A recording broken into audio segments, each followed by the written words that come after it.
안녕하세요. 별의 속삭입니다. 오늘은 헨리크 입센의 희곡 헤다 가블러 마지막 사막을 낭독해 드리겠습니다. 3막에서는 헤다가 레브보르그를 파멸로 몰아넣으며 그의 삶을 자신의 손으로 조종하려는 모습을 보였습니다. 그리고 그녀는 그의 원고를 불태움으로써 단순한 유혹자가 아니라 적극적인 개입자로 변해버렸죠. 이제 사막에서는 그녀가 이러한 행동의 결과와 마주하게 됩니다. 그녀는 과연 자신이 원하는 삶을 얻을 수 있을까요? 마지막 사막, 함께 들어보시죠.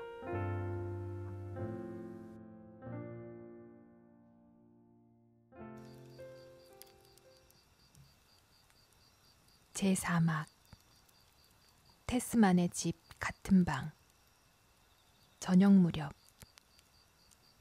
응접실은 어두컴컴하지만 내실은 테이블 위에 걸린 램프 덕분에 밝다. 유리문에는 커튼이 드리워져 있다. 헤다는 상복을 입은 채 어두운 방 안을 서성이더니 내실로 들어가 왼쪽으로 사라진다. 잠시 후 피아노를 두세 번 두드리는 소리가 들린다. 곧 다시 응접실로 돌아온다. 그때 베르테가 불이 켜진 램프를 들고 내실의 오른쪽에서 들어온다. 그녀는 응접실 한쪽 구석 소파 앞 테이블에 램프를 조심스럽게 내려놓는다. 많이 울었는지 눈이 붉게 충혈되어 있고 모자에는 검은 리본이 달려있다. 그녀는 조용히 오른쪽으로 걸음을 옮긴다. 헤다는 유리문 가까이 가서 한쪽 커튼을 살짝 젖히고 어두운 창밖을 내다본다. 잠시 후 미스 테스만이 현관으로 들어온다. 그녀 역시 상복 차림에 모자와 베일을 쓰고 있다. 헤다는 그녀에게 다가가 손을 내민다. 율리아네. 아, 헤다. 내가 이렇게 상복을 입게 됐네. 마침내 내 가여운 동생의 고난도 끝이 났어. 헤다.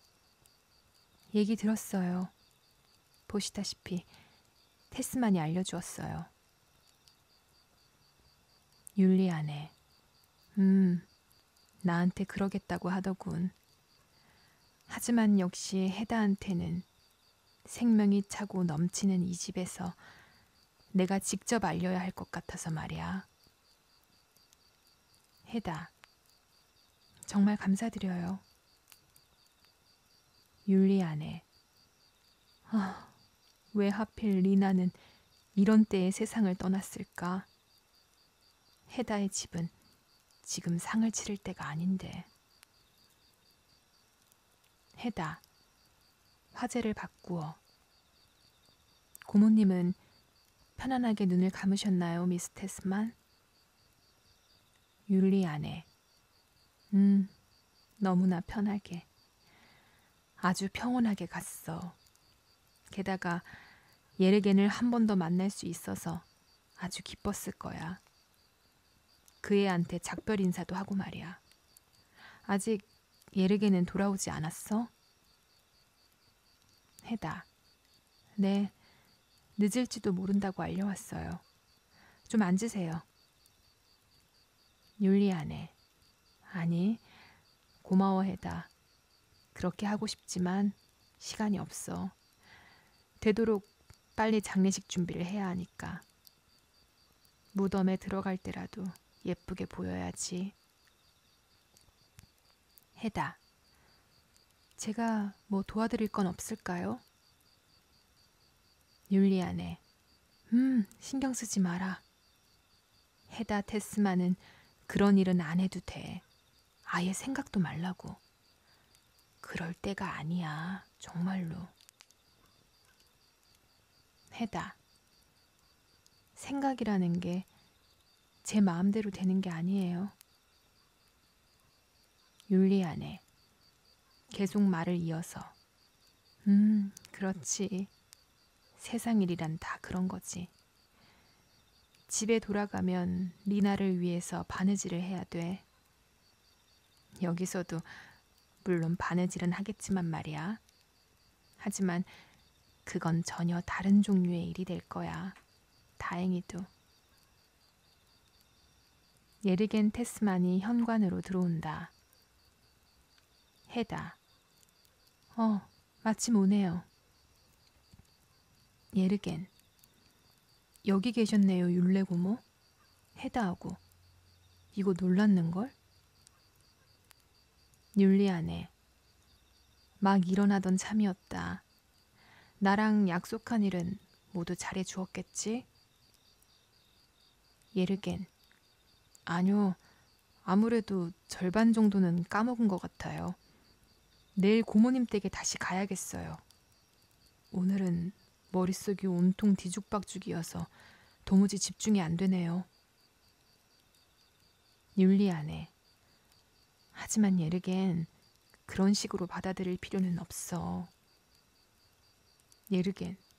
네? 무슨 말씀이세요? 율리안에. 슬픔 속에서도 즐길 줄 알아야지. 이왕 벌어진 일, 그런 대로 즐기는 거야. 나처럼.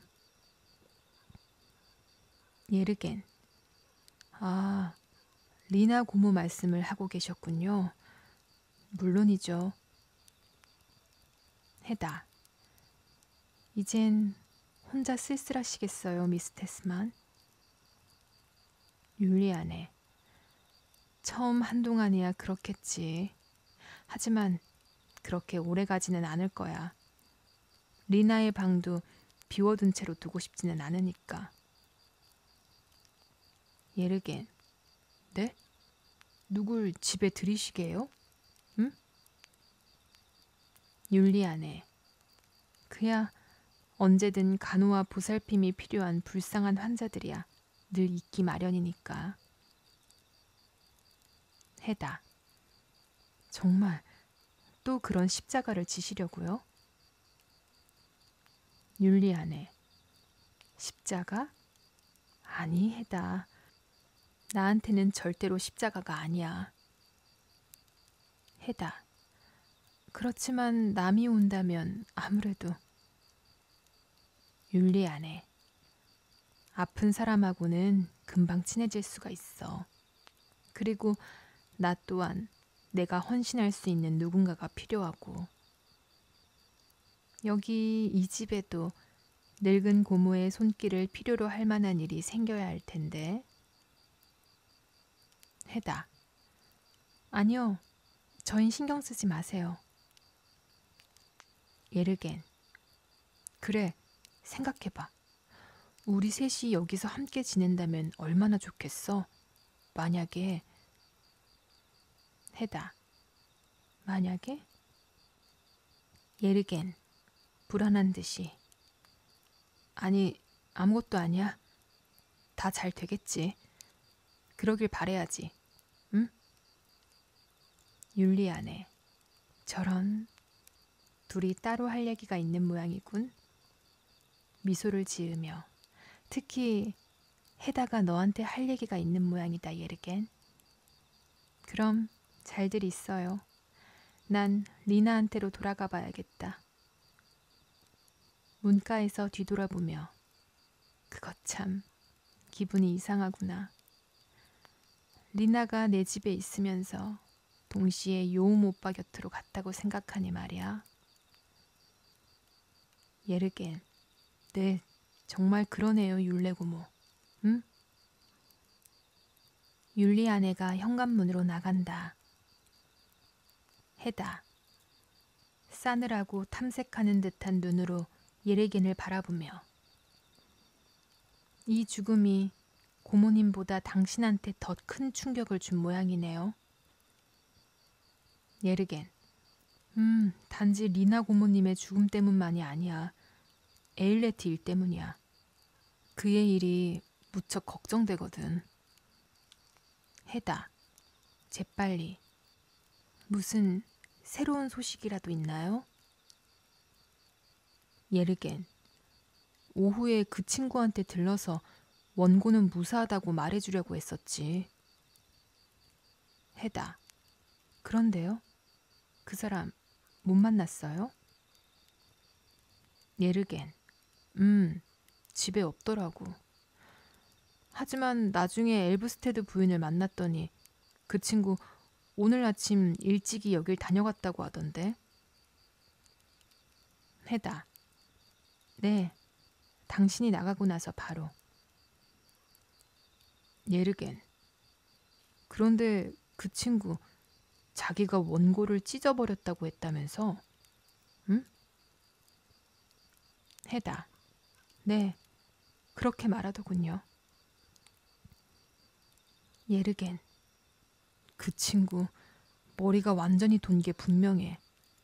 그건 그렇고 당신은 그 친구한테 원고를 돌려주지 않은 거지, 해다? 해다. 네, 안 돌려줬어요. 예르겐. 하지만 우리가 갖고 있다는 말은 했지? 해다. 아니요. 재빨리. 당신 혹시 엘브스테드 부인한테 말했어요? 예르겐. 아니, 안 하는 게 좋을 것 같아서. 그래도 당신이 그 친구한테 얘기를 해줬어야지. 생각해봐.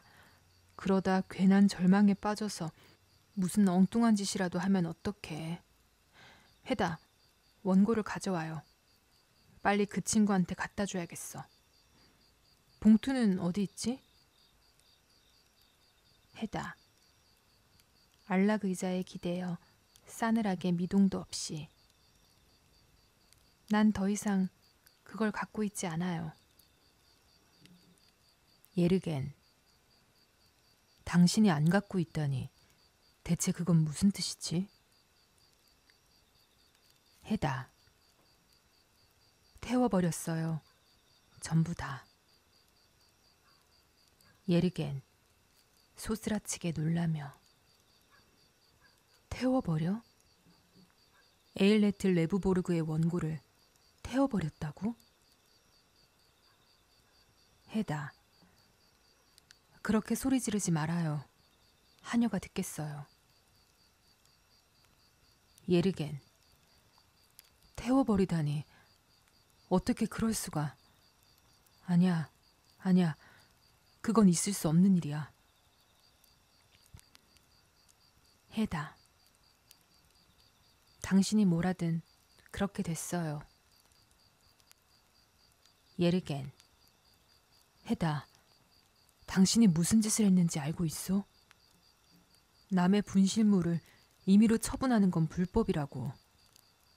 생각해봐. 그래, 브라크 판사한테 물어보면 되겠네. 그럼 잘 얘기해 줄 거야. 해다. 판사님에게든 다른 누구에게든 간에 이 일에 대해 언급하지 않는 게 좋을 것 같은데요. 예르겐. 하지만 어째서 그런 말도 안 되는 짓을 한 거요? 어떻게 그런 생각을 할 수가 있어? 당신 머릿속에 어떻게 그런 생각이 떠오를 수가 있었을까? 대답해봐. 응?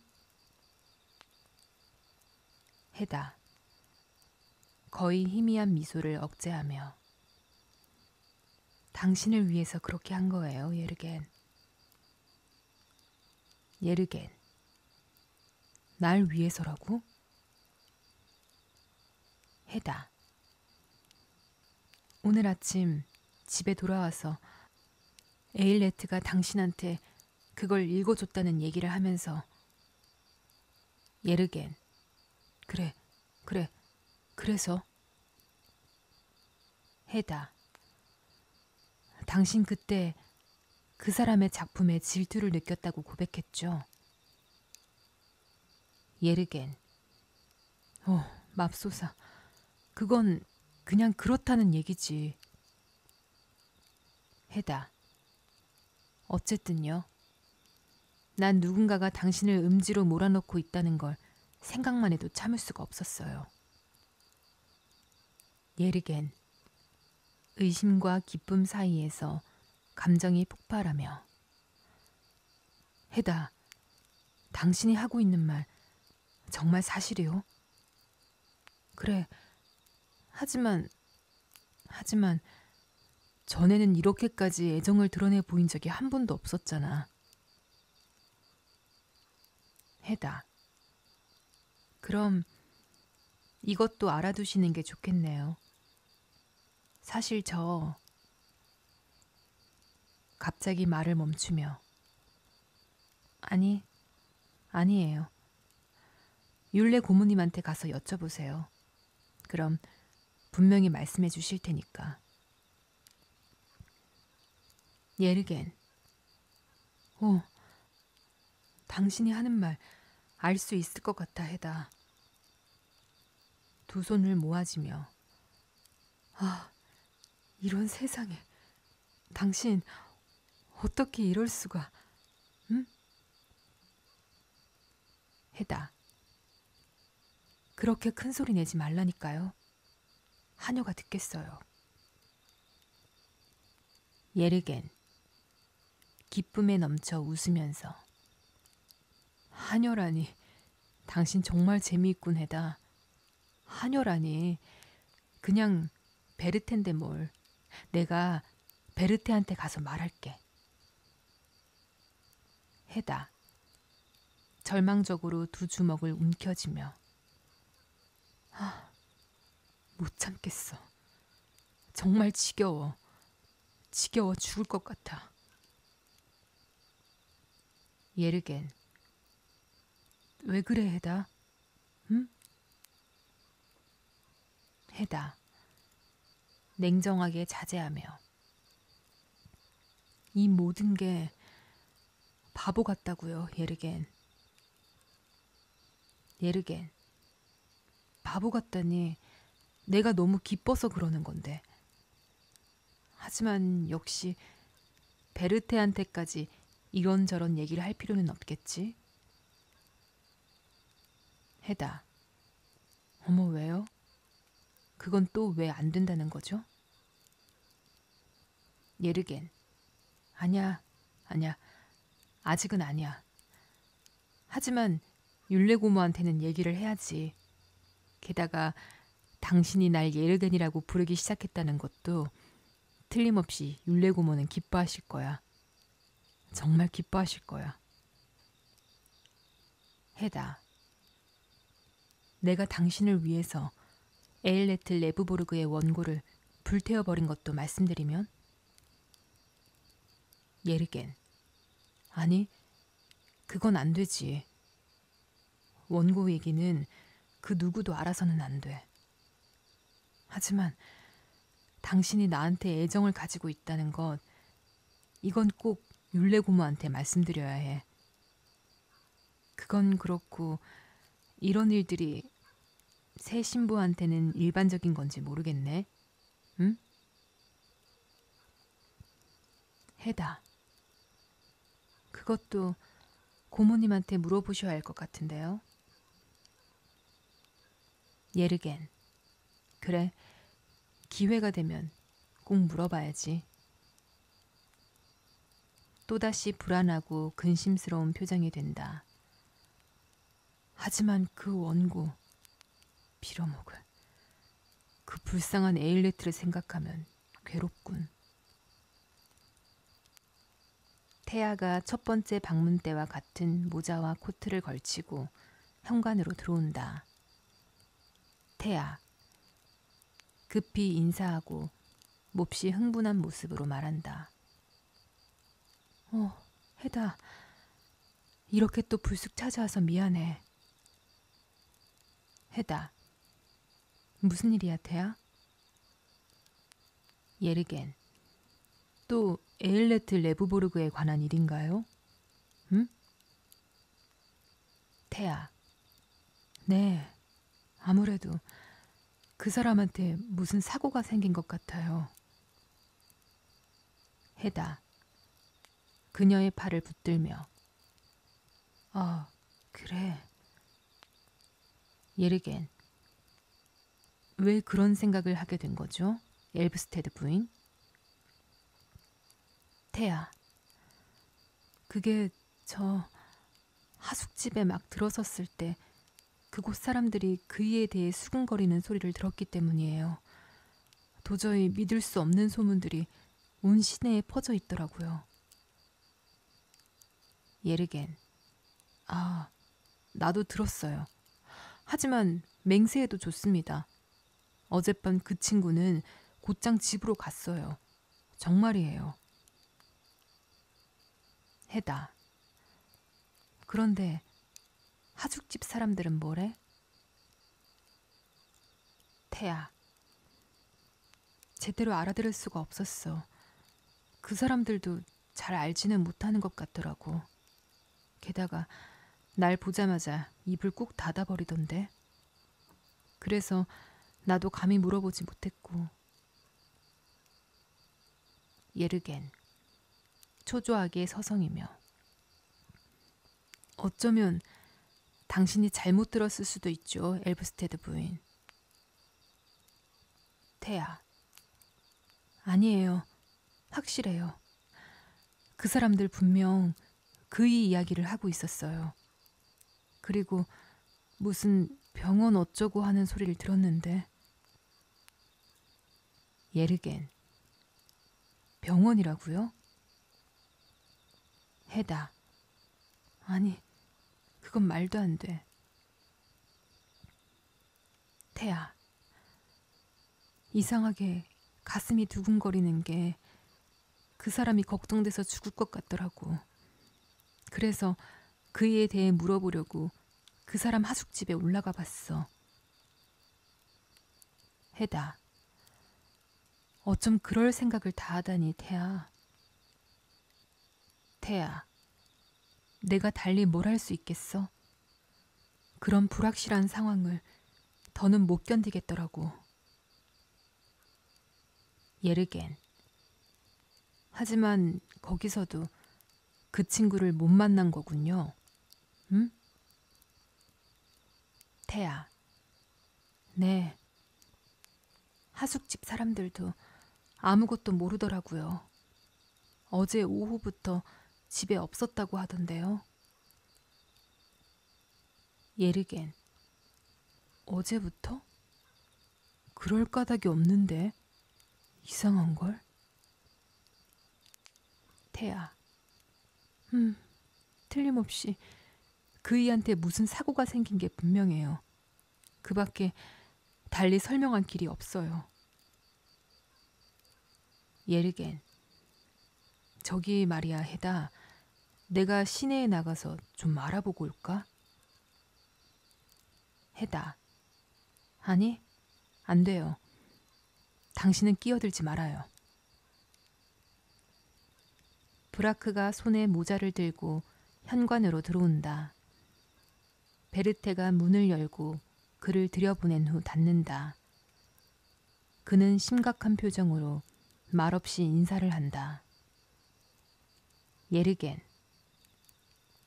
오, 판사님 아니세요? 응? 브라크. 네, 부득이 이런 저녁 시간에 찾아오게 되었습니다. 예르겐. 리나 고모님 일 때문이군요. 브라크. 뭐 그 일도 있고 겸사겸사. 네. 예르겐. 정말 애석한 일입니다. 안 그래요? 응? 브라크. 글쎄요, 테스만 선생. 그거야 받아들이기 나름이죠. 예르겐. 미심쩍은 듯 그를 보며. 다른 무슨 일이 있군요. 브라크. 네, 그렇습니다.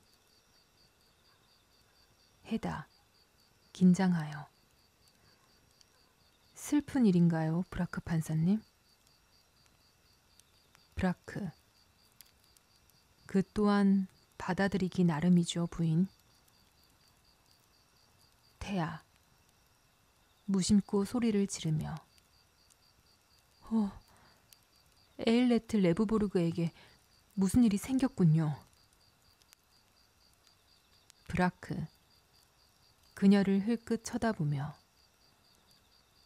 왜 그렇게 생각하시죠, 부인? 벌써 무슨 얘기를 들으셨나요? 태아. 당황해하며. 아니에요. 그렇지 않아요. 하지만 예르겐. 그러지 말고 얘기해봐요. 무슨 일인가요? 브라크. 어깨를 으쓱하고는. 그게 안타깝지만 에일레트 레브보르그가 병원에 실려갔어요. 지금 사경을 헤매고 있습니다. 태아. 울부짖으며. 세상에. 예르겐. 병원에? 사경을 헤맨다고요? 해다. 무심결에. 그렇게 빨리? 태아. 슬피 울면서. 우린 화해도 못하고 헤어져 버렸는데 해다. 해다. 속삭인다. 태아. 진정해, 태아. 태아. 그녀를 무시하고. 그이한테 가야 해. 살아있을 때 만나야지. 브라크. 소용없습니다, 부인. 아무도 면회를 할 수가 없습니다. 태아. 그렇다면 무슨 일이 있었는지 말씀만이라도 해주세요. 어떻게 된 거죠? 네? 예르겐. 설마 자해를 한 건 아니겠죠? 응? 해다. 아니요. 분명히 자해를 한 거예요. 예르겐. 해다. 당신 어떻게 그런... 브라크. 그녀를 뚫어질 듯 바라보며. 유감스럽지만 당신의 짐작이 맞습니다, 테스만 부인. 태아. 이 무슨 끔찍스러운... 예르겐. 그럼 스스로? 해다. 자기를 쏜 거죠? 브라크. 그것도 어김없이 짐작하신 그대로입니다, 부인. 태아. 자제하려고 애쓰며. 그게 몇 시쯤이었나요, 판사님? 브라크. 오늘 오후요. 3시에서 4시 사이. 예르겐. 하지만 대체 어디서 그랬답니까? 응? 브라크. 약간 머뭇거리며. 어디냐고요? 그야 뭐 자기 방에서였겠죠. 태아. 아니에요. 그럴 리가 없어요. 6시에서 7시 사이에 제가 거기 있었는걸요. 브라크. 그렇다면 어디 다른 데였겠죠. 저도 정확한 건 몰라요. 발견 당시 상황만 알고 있으니까요. 총을 쐈더군요. 자기 가슴에다. 해다. 브라크에게. 가슴에 쏘았어요? 브라크. 네, 말씀드렸다시피. 해다. 관자놀이가 아니고요? 브라크. 가슴이에요, 부인.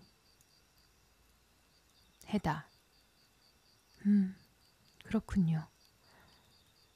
가슴도 괜찮죠? 브라크. 무슨 뜻이죠, 부인? 해다. 얼버무리며. 아니에요, 아무것도. 예르겐. 치명상이라고 했던가요? 브라크. 네, 치명상이에요.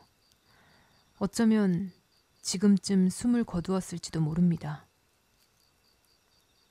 태아. 네, 그럴 거예요. 모든 게 끝났어요. 모두 끝났어. 해다. 예르겐. 그런데 저기요, 그 모든 걸 어디서 알아내셨습니까? 브라크. 간단하게. 경찰관한테서 들었죠. 해다. 아주 큰 소리로. 결국 단번에 해냈군요. 예르겐. 깜짝 놀라며. 맙소사, 무슨 소리를 하는 거야, 해다. 해다.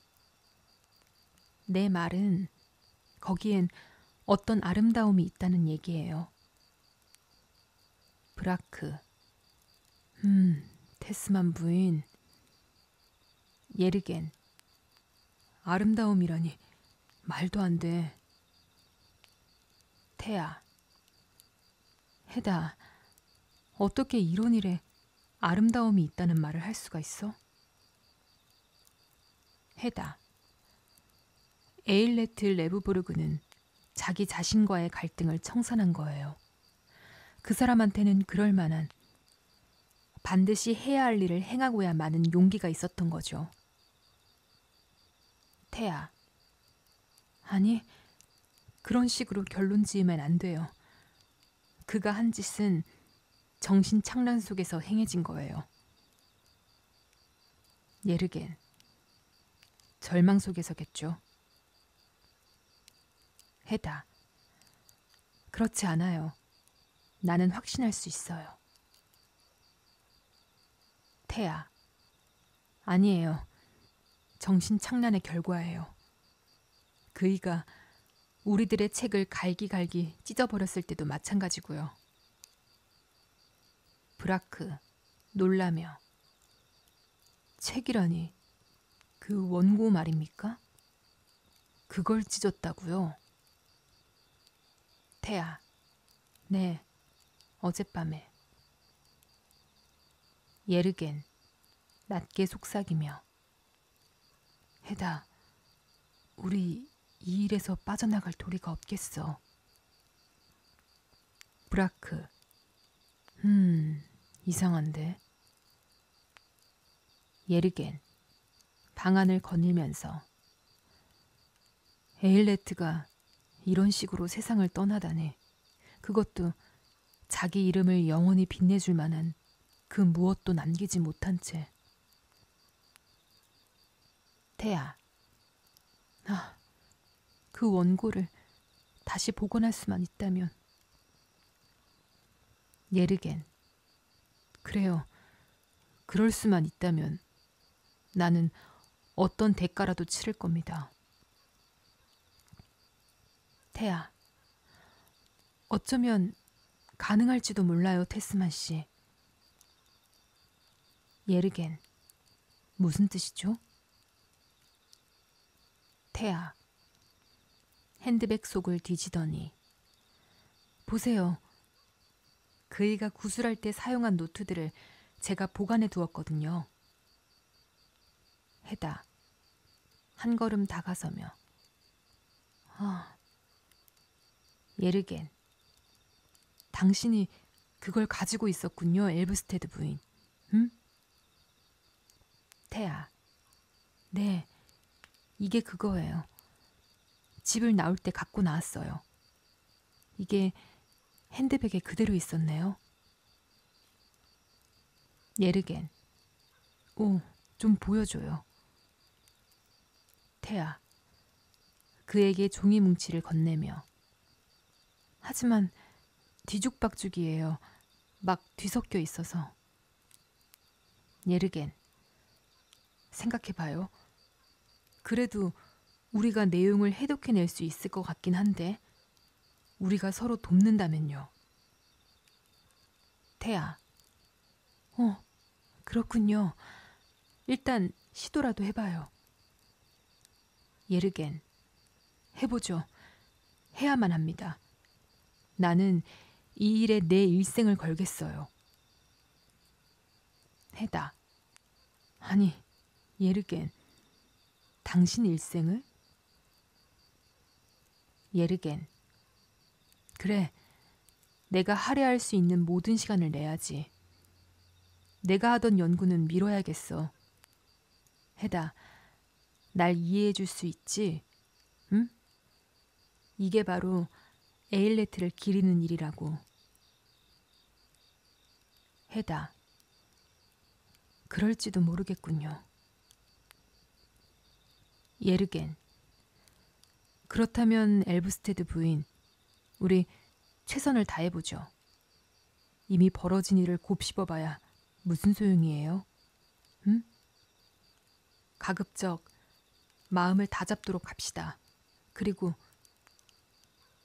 태아. 네, 그래요, 테스만 씨. 최선을 다하도록 노력해볼게요. 예르겐. 좋습니다. 이리로 오시죠. 당장 그 노트들을 살펴봐야겠어요. 어디가 좋을까? 여기? 아니, 저기 안쪽 방으로 가시죠. 실례하겠습니다, 판사님. 같이 가시죠, 엘브스테드 부인. 태아. 주여, 제발 잘 되기를. 예르겐과 태아가 내실로 간다. 그녀는 모자와 코트를 벗는다. 그들은 천장에 달린 램프 및 테이블 곁에 앉아 종이 쪽지들을 조사하는 데 열중한다. 헤다는 난로 쪽으로 가서 안락 의자에 앉는다. 잠시 후 브라크가 그녀에게 다가간다. 헤다. 낮은 목소리로. 판사님. 에일레트 레브보르그의 행동에서 해방감 같은 게 느껴지는군요. 브라크. 해방감이요, 헤다 부인? 확실히 그에게 있어서는 해방일지도 모르죠. 헤다. 내 말은 저한테 그렇다고요. 이 세상에 아직 자유롭고 용기 있는 행위가 있을 수 있다는 사실을 알게 됐다는 데서 오는 해방감이랄까? 자연적으로 태어난 아름다움으로 빛나는 그 무언가. 브라크 미소 지으며. 오, 친애하는 헤다 부인. 헤다. 당신이 무슨 말을 하려는지 알아요. 당신도 일종의 전문가이시니까요. 브라크 뚫어지게 그녀를 바라보며. 에일레트 레브보르그라는 사람이 아마도 당신 자신이 인정하는 것 이상으로 당신에게 중요한 인물인 모양이군요. 제 말이 틀렸나요? 헤다. 그런 질문에는 대답하지 않겠어요. 제가 아는 것은 단지 에일레트 레브보르고는 자기 뜻대로 인생을 살아가는 용기를 가지고 있었다는 사실뿐이에요. 그리고 이번에 엄청난 행위 속에는 정말로 그 아름다움이 있었어요. 그 사람한테는 인생의 향연으로부터 벗어나고자 하는 힘과 의지가 있었어요. 너무나 일찍. 브라크. 안 됐습니다, 헤다 부인. 하지만 나는 당신의 그 즐거운 망상을 걷어내지 않으면 안 되겠군요. 헤다. 망상? 브라크. 어차피 곧 잃어버리게 될 테지만요. 해다. 무슨 얘기예요? 브라크. 그가 자발적으로 자기를 쏜 게 아니에요. 해다. 자발적이 아니라고요? 브라크. 네. 에일레트 레브부르그 사건은 아까 제가 말씀드린 것과는 완전히 다른 방식으로 일어났습니다. 해다. 긴장하며. 뭔가 숨기고 계신 것이 있군요. 그게 뭐죠? 브라크. 가엾은 엘브스테드 부인을 위해서 약간 이야기를 편집해서 얘기한 겁니다. 해다. 뭐를요? 브라크. 우선 첫째, 그는 이미 죽었습니다. 해다. 병원에서? 브라크. 네, 의식을 회복하지도 못한 채. 해다. 그리고 또 뭘 숨기셨죠? 브라크. 사건이 일어난 장소가 그의 하숙방이 아니라는 겁니다. 해다. 글쎄요. 그건 그다지 중요한 문제가 아니에요. 브라크. 과연 그럴까요? 레브보르그가 총에 맞아 발견된 곳이 마드모아젤 디아나의 침실인데도? 해다. 벌떡 일어서려다가 다시 주저앉으며. 그럴 리가 없어요. 오늘 그런 곳에 또 갔을 리가 없잖아요. 브라크. 오늘 오후 거기 있었어요. 그의 말에 의하면 뭔가 도둑맞은 물건을 되찾기 위해 거기 갔던 모양이에요. 잃어버린 아이가 어쨌다는 둥 계속해서 헛소리를 해대고. 해다. 아, 그럼 그것 때문에. 브라크. 나는 그게 원고 얘기가 아닌가 했었는데 여하튼 그것은 자기가 찢어버렸다니까. 뭐 지갑일지도 모르죠. 해다. 그럴지도 모르겠네요. 그러니까 거기 그 사람이 발견된 곳이 거기군요. 브라크. 네, 거깁니다. 가슴 안주머니에 발사된 권총도 함께요. 총탄이 치명상을 입힌 겁니다. 해다. 가슴에 말인가요? 브라크. 아니요. 하복부예요. 해다. 혐오의 표정으로 그를 쳐다보며.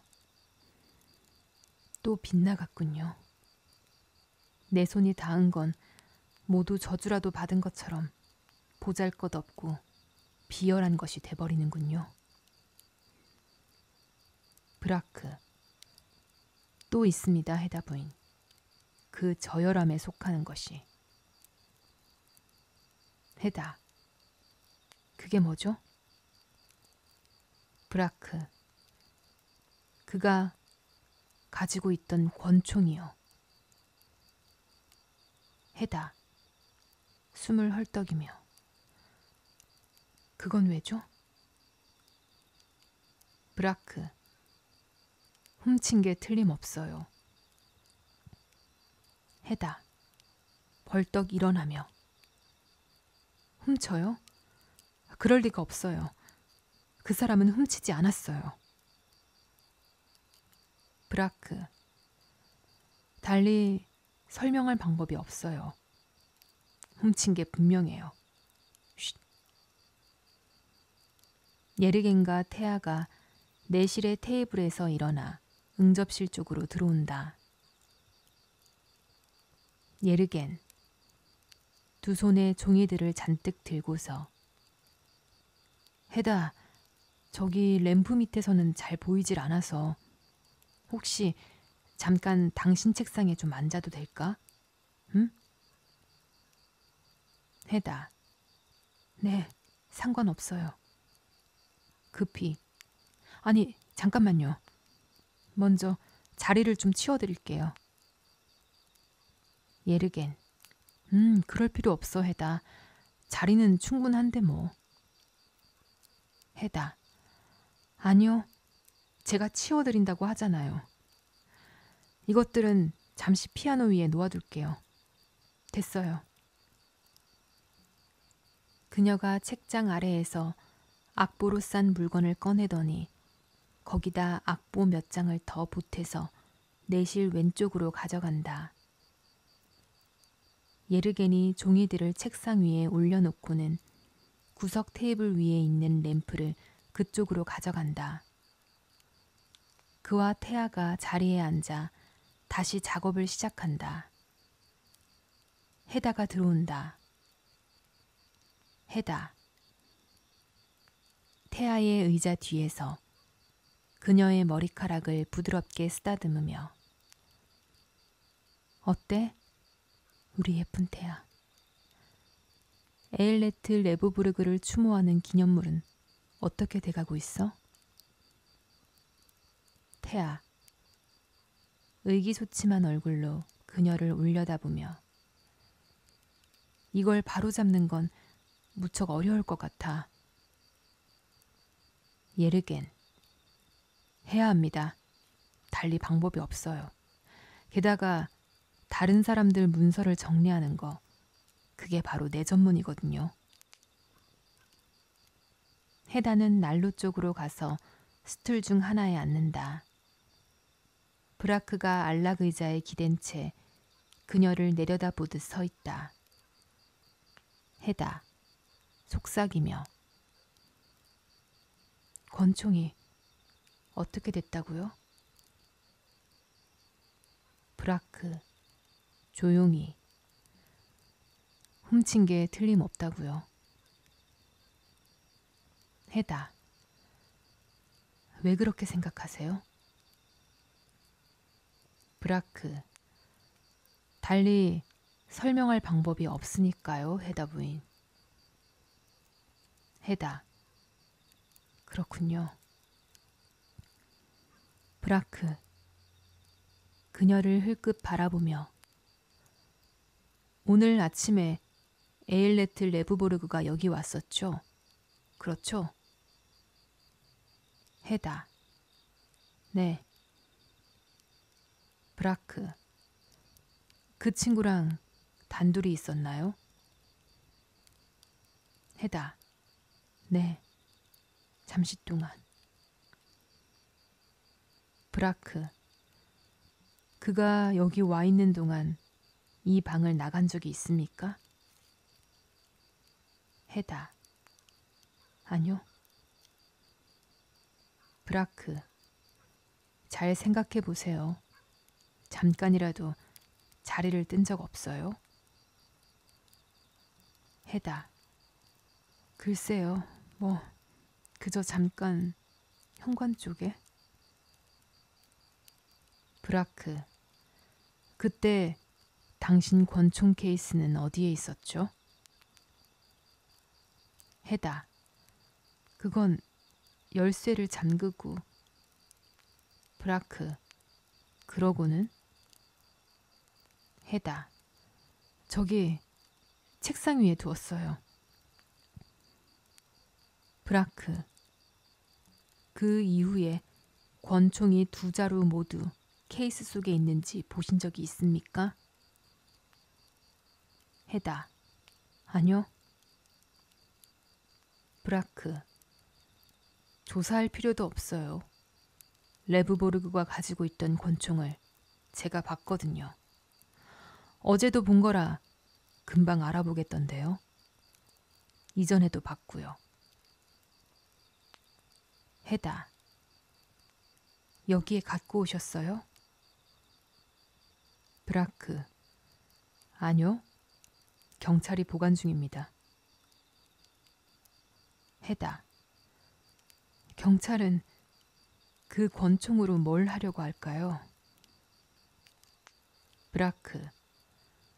소유자가 누구인지 조사를 하겠죠. 해다.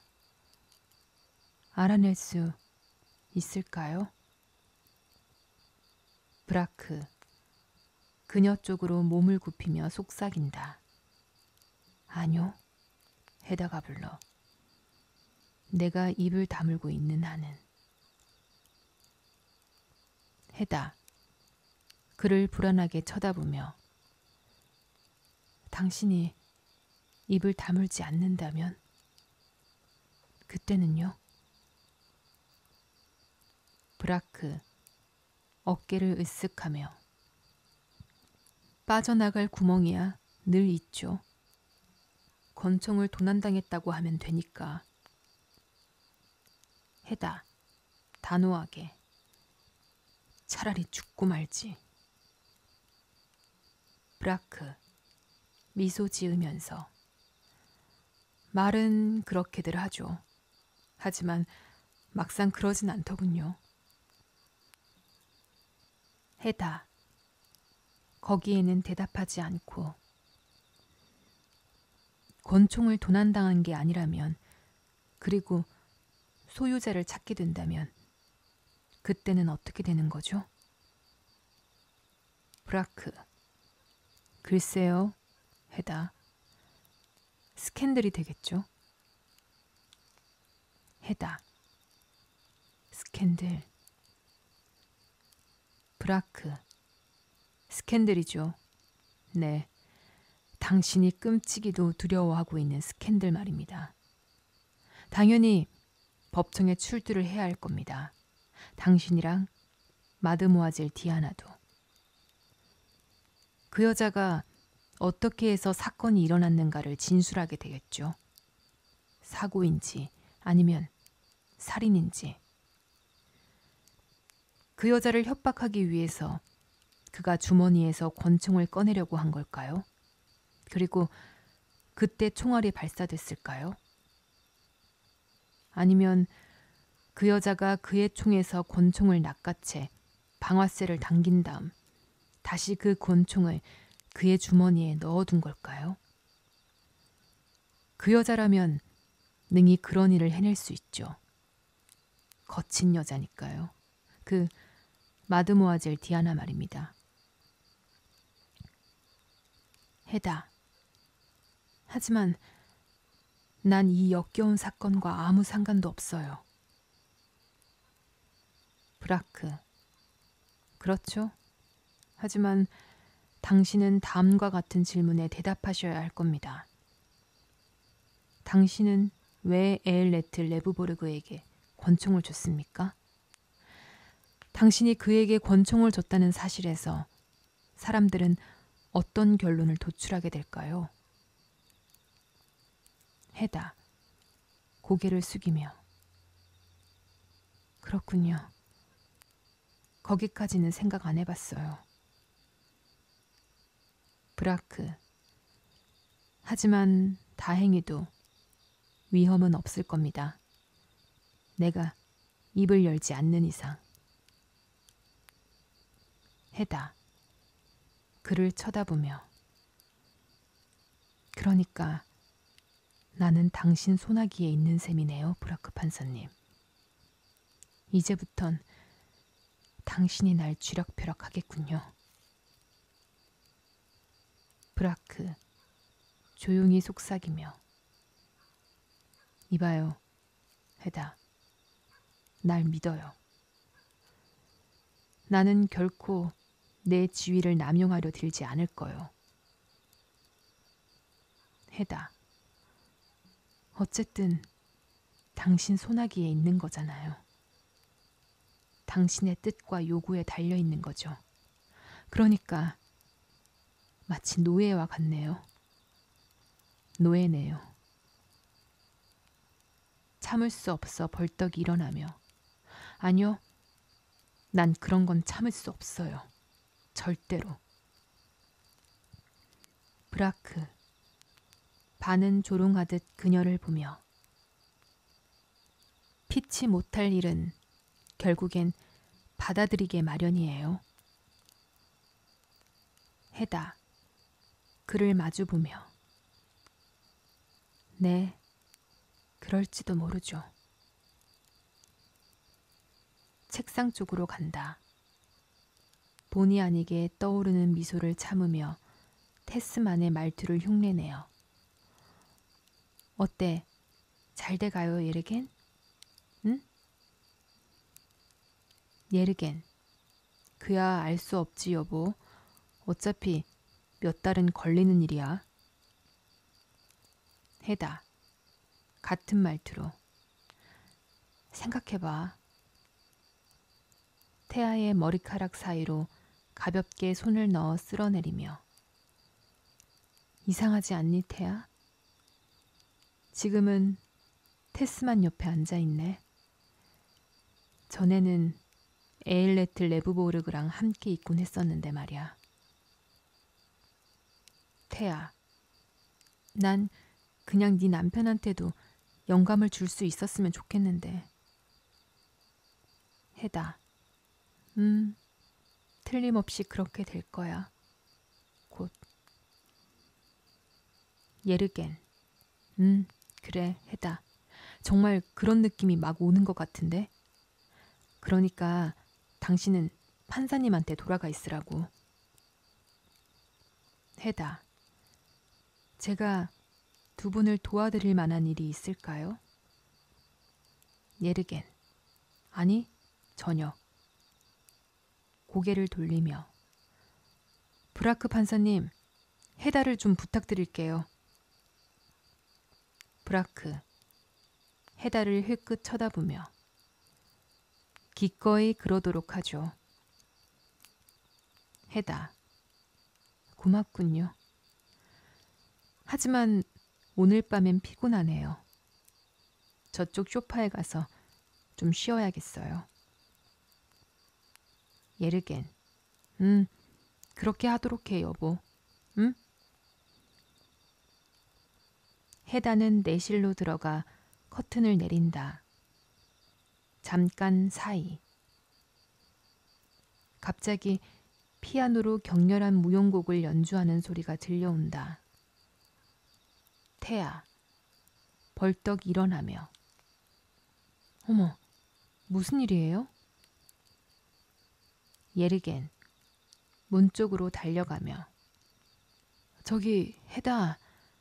이 밤에 무용곡은 좀 아닌 것 같은데.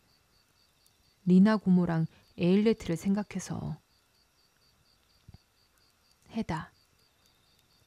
커튼 사이로 얼굴을 내밀고. 그리고 율레 고모님 일도. 그리고 또 그 밖에 여러분 모두를 생각해서. 이제부터 조용히 있도록 할게요. 다시 커튼을 친다. 예르겐. 책상 곁에서. 우리가 이런 슬픈 일에 매달리는 걸 보고 있는 게 마음에 안 드는 겁니다. 그래서 말인데 엘브스테드 부인, 이렇게 하죠. 당신은 율레 고모님 댁에 가 계시는 게 좋을 것 같아요. 전 밤에 가도록 할게요. 거기에서 작업하도록 하죠. 응?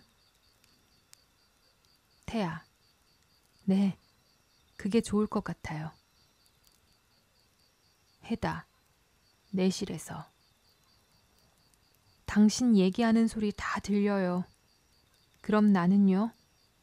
난 밤에 여기서 뭘 하죠? 예르겐. 종이를 뒤적이면서. 틀림없이 브라크 판사님께서 당신을 만나러 기꺼이 와주실 거야. 브라크. 안락 의자에서 들뜬 목소리로. 기꺼이 오겠습니다. 매일 밤이라도, 테스만 부인. 여기서 재미있게 지내도록 합시다. 우리 둘이서. 해다. 큰 소리로 분명하게. 네, 그게 바로 당신이 그토록 원하던 거 아닌가요, 브라크 판사님? 당신은 울타리 안의 유일한 수탉. 내실에서 총소리가 들린다. 예르겐, 테아, 브라크, 깜짝 놀란다. 예르겐, 아, 또 권총을 갖고 노는군. 그는 커튼을 젖히고 안으로 뛰어들어간다. 테아가 뒤를 따른다. 헤다는 숨이 끊어진 채 소파 위에 늘어져 있다. 혼란과 울부짖음. 베르테가 깜짝 놀라 오른쪽으로 들어온다. 예르겐. 브라크에게 새된 목소리로 외치며 자신을 쐈어요.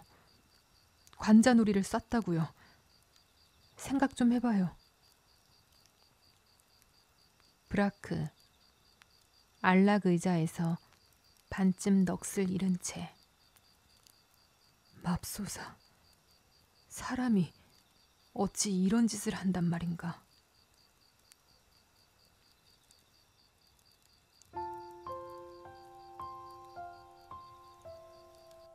지금까지 헤다 가블러 사막을 낭독해드렸습니다. 사막에서는 헤다가 완전히 벗어날 수 없는 현실과 맞닥뜨리는 모습이 그려졌습니다. 에일레트는 헤다가 바랬던 아름다운 죽음이 아니라 우발적인 사고로 비참한 최후를 맞이합니다. 헤다는 자신이 원했던 비극적인 아름다움조차 현실에서는 존재하지 않는다는 사실을 깨닫게 되죠. 게다가 브라크 판사는 헤다가 에일레트에게 준 권총을 이용해 그녀를 협박하며 그녀를 더 깊은 속박으로 몰아넣습니다. 헤다는 이제 더 이상 누구도 조종할 수 없고 오히려 자신이 조종당하는 입장에 처하게 됩니다. 결국 그녀는 스스로 총을 들어 마지막으로 자신의 삶을 통제하려 합니다.